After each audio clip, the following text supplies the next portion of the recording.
ុំខឹងលេងតិចតុកផងបានទេនោះល្អស្នេហ៍ស្នងកុំតកាន់អីតិចតុកបង្កើតមកកាន់តសប្បាយណាស់ស្រីអូនកុំថាអ្វីណាស្រង់ពិសីសប្បាយទាំងអង្គគ្នា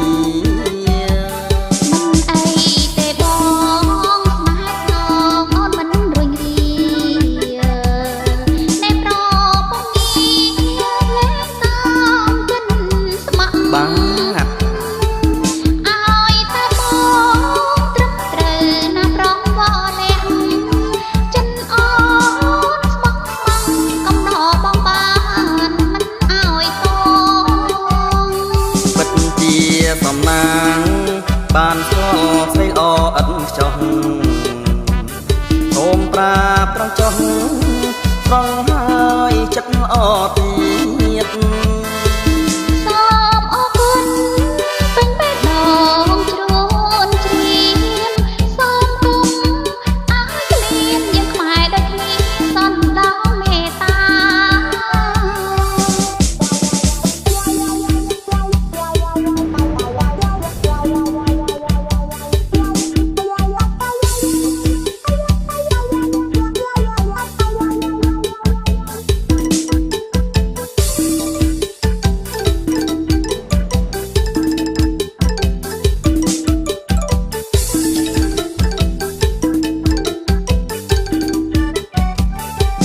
ស្ដីប្រលឹង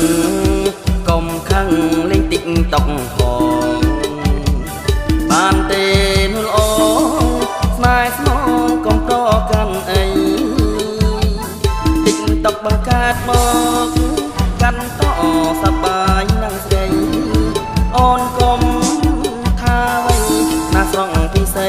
សប្បាយទាំងអង្គគ្នា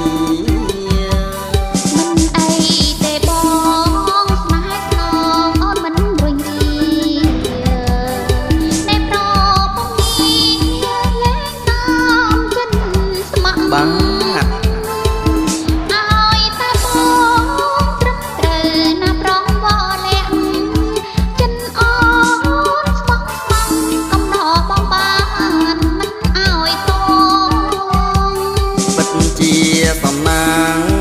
បានស្គាល់ស្រីល្អឥតខ្ចោះសូមប្រាប់ត្រង់ចុះត្រង់ហើយចិត្តល្អទី